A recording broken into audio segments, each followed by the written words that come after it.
This is Basket Case Clubs, CPR Group's podcast where we turn basket case clubs into showcase clubs.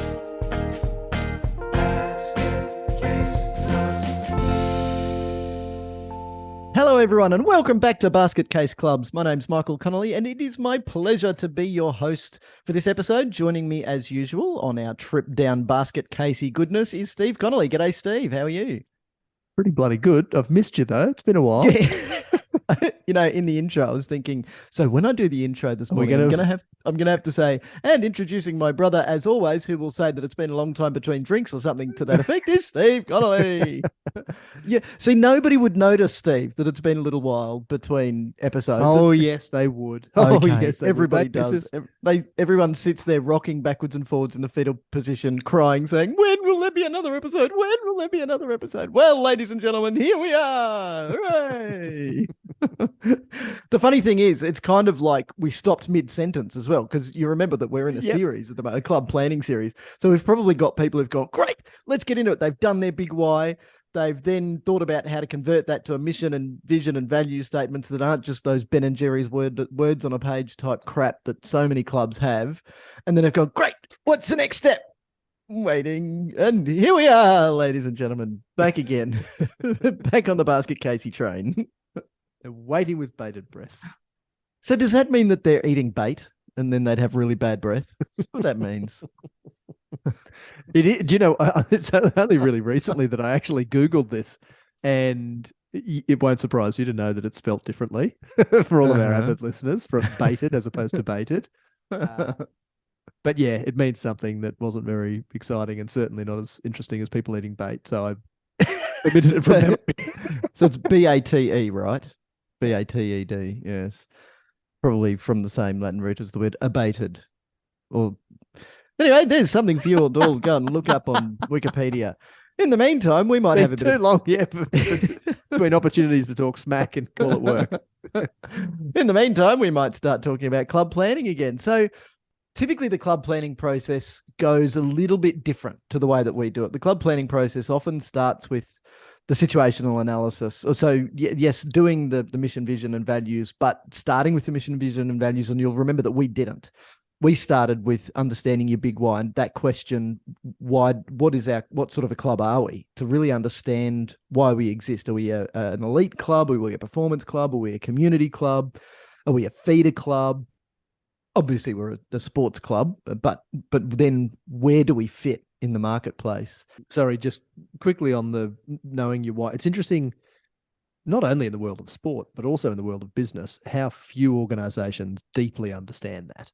Yeah. We were one of them until not all that long ago, you know, when we were introduced to this idea of really uncovering why your organization exists. It's not just what you do or how you do things differently from others, but why you exist. And it's often easier to uncover that when you're in an organization that brings people together for enjoyment, i.e. a club, rather than typically people's work that they might not enjoy as much as their involvement in a club, because they got to do that to pay the bills, but they choose to be involved in their club.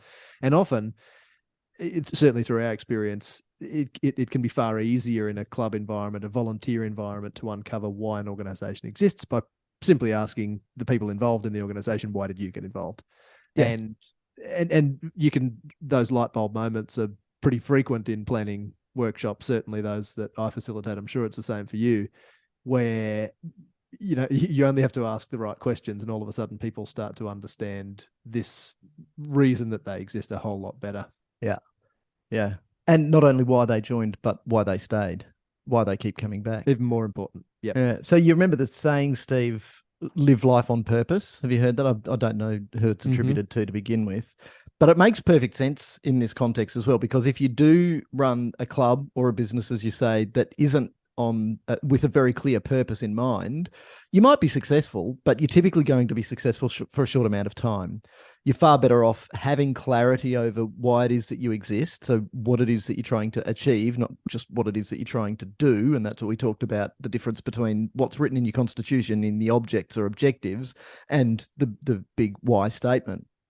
But if you're clear on that purpose, then you're more likely to be successful over the longer term. If you overcome that what is it, the 5-year hiccup for small businesses, and certainly startup clubs are exactly the same. Yep. If you make it through that time, then there's a very good chance that you've made it through because you're not just in it to make a buck. You're in it, and you're not necessarily just in it to win premierships in the world of sport. You're in it because you understand what sort of a club that it is that you are. It works really well as well, and something that we'll no doubt talk about in the future when we talk about volunteering again and more, is I like the saying to then amend it and say volunteer on purpose. Because if you know the purpose, your purpose for volunteering, you know why you volunteer, what you want to get out of it. And it's not the words that you see in the Volunteering Australia material that say it's time to give back. It's the prerequisite for something else. I do this because of the smiles on the kids' faces when they come off the field. That's why I do it. Yeah. So then we turned that into, which we tried to turn that into meaningful statements of vision, mission, and values. Then typically and often planning processes will start there. They'll start by trying to wordsmith some crap bloody statement about mission. Steve, should it be to foster or foster and promote, or shouldn't we have promote and foster? Because isn't the promotion more important than the fostering? Like, seriously. I love so sincerely the voice that comes out of you when you're portraying a discussion during a planning session. Devoid of our facilitation, because I'm sure that's the implication. If you have a planning session that doesn't involve CPR group, you're going to have people speak like this. I seriously sat in a meeting once, Steve, where one dude debated with himself standing at the whiteboard the difference between a key performance indicator and a performance indicator. Oh, God damn it. Like, God. But you're right. And it's the semantics, I must have been on an hourly rate basis for that job, hey, to sit there. Happy to just sit there listening. Rather than just grab you got this, mate. Yeah. But you're right, that frustrating cyclical, round and round discussion about semantics, the wording of our mission statement, our, vision or values. It is it's a waste of people's time. Yep. It is. Yeah. So don't do it. Then typically what the process will flow to next is the situational analysis. So having a look at where we are, and only from then saying, okay, so this is where we are. Where do we want? There was that voice again. Where we are. Where do we want to get to next? The where we are is kind of a statement of fact. So we don't need to spend too much time on that. And indeed, we'll come back to that probably next time when we talk about how we do that in the SWOT analysis. But I think that you're far better off right at the beginning when we've just gone, wow, so we finally realized why we're in business by setting our why. We've got some statements and we might not even be writing the statements yet. I even suggest that comes later. That comes after you've done your action planning. Now's the time to say, okay, where are we headed? Now, if you go back, Steve, let me take you back in our time machine. I can't make the noise of a flux capacitor and a flying DeLorean, so I'll just do instead. Back to November 26, 2020. So it was a warming up day, and we were still in COVID shitfulness, and we were deep in our podcasts. And one of the things that had come up at that point was how club planning should focus on dreaming big, because it's so, and I think the topic, hang on, I've got it in front of me. It's better to come up short on your way to greatness than to succeed on your way to mediocrity. That was the title of that episode 22.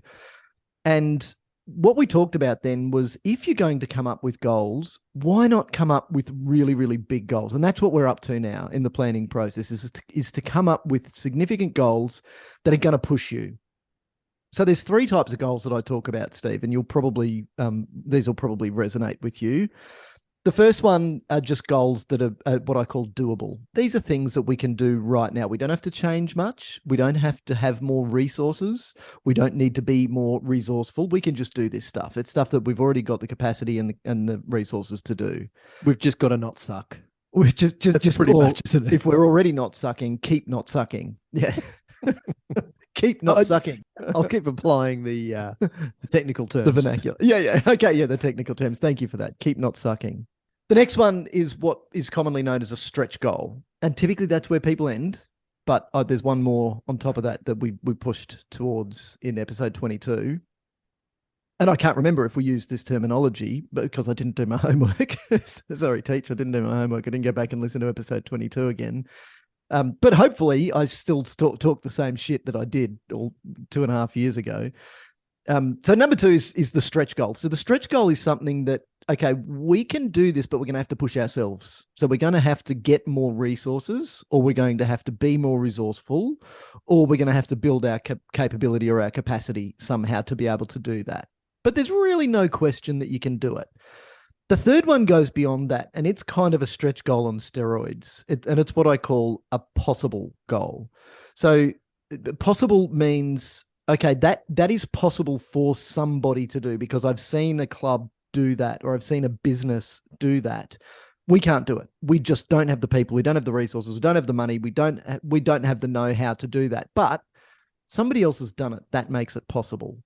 So the question that I'm probably speaking truthfully here. The question that the situation that I probably went back to in episode 22 was talking about a soccer association where I'd quizzed them at the start of the year and said, okay, so how many members have you got? And I think they said 270. I said, okay, so what's your target for membership? And they said 275. 300. And they answered with a question mark on the end. 300? 300. Not 300. 300? And so my question was 300. So why not 3,000? I think I said 3,500. And straight away they went, oh, we can't possibly do that. And it was the room lit up. That table in the room lit up then. Boom. No, we can't do that. I said, why can't you do that? And they said, well, we don't have enough fields. Boom. I wrote fields on the whiteboard. We don't have enough coaches. I wrote coaches on the whiteboard. We don't have enough volunteers. I wrote volunteers on the whiteboard. We don't have enough money. I wrote money on the whiteboard. We don't have enough space. So I went, right, we don't have enough space. The crux of it is this is in a town in central Queensland where there probably aren't enough people to support a 3,500 members strong association. But straight away, they went, oh, so those aren't actually things that are missing. Those are just steps that we need to take.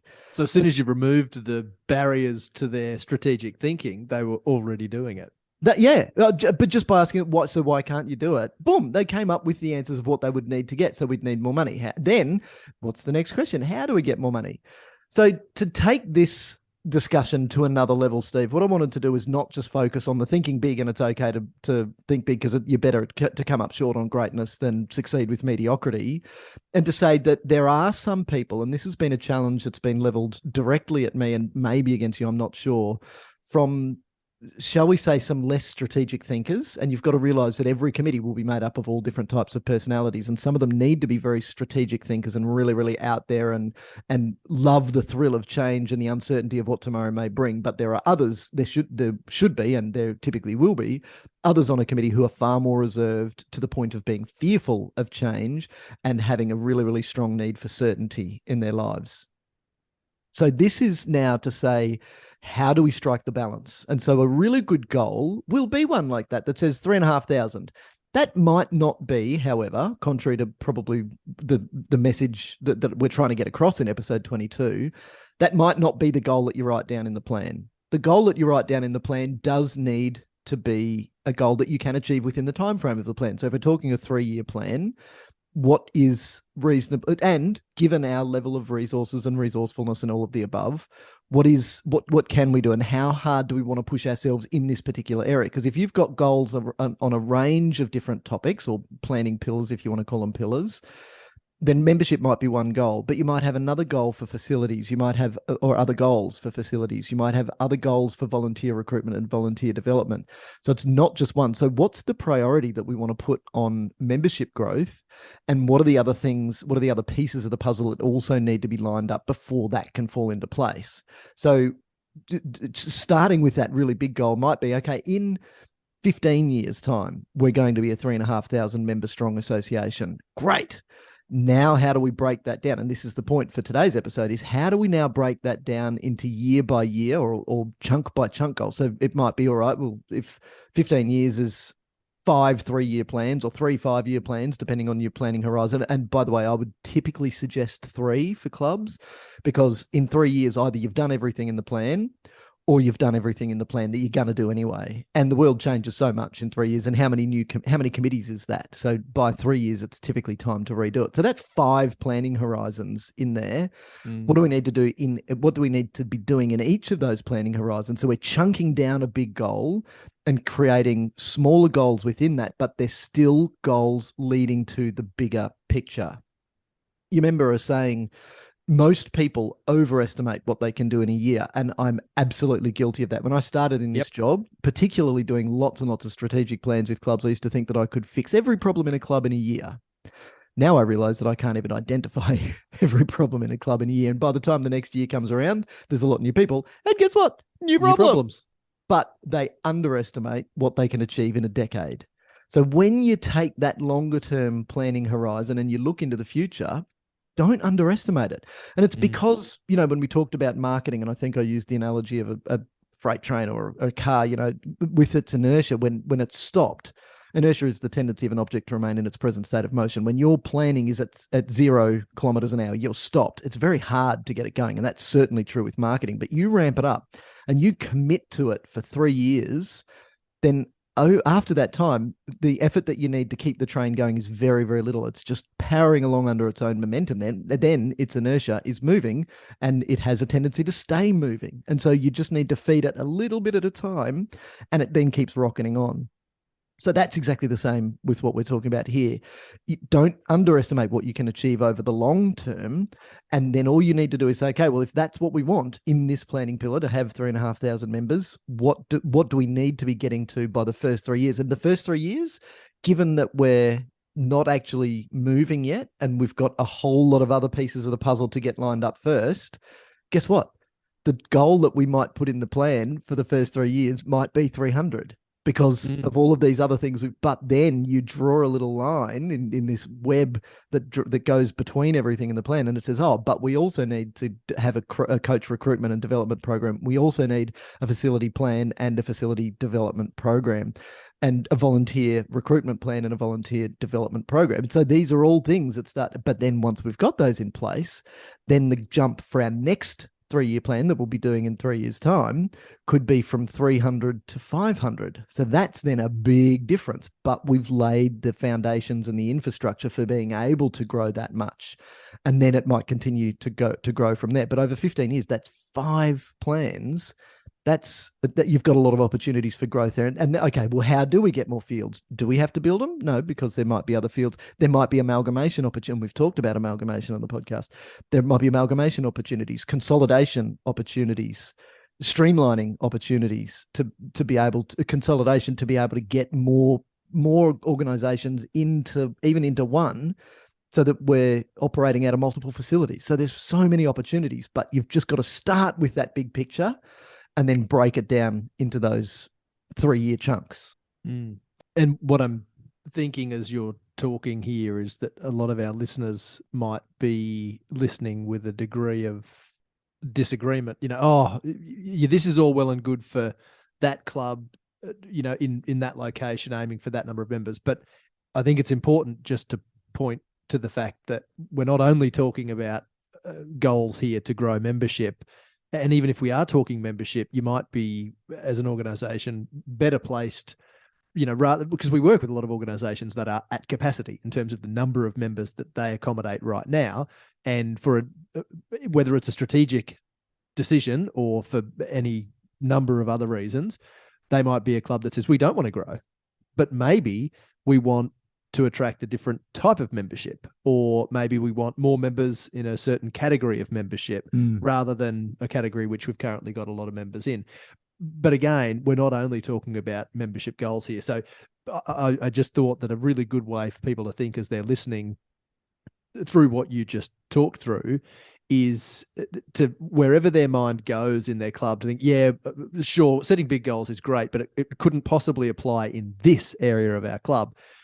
And I think that applying this exact thinking in that area is probably exactly where you needed. should start. That's right. Because if your mind goes there, then that may well be the area in which your organization stands to benefit the most if you make some significant change. Yeah. and have that long term. So yes, think big, but be thinking big for the longer term, recognizing that you can achieve far more in 10 or 15 years than you think you can, and don't necessarily overcook it in the first year. Yep.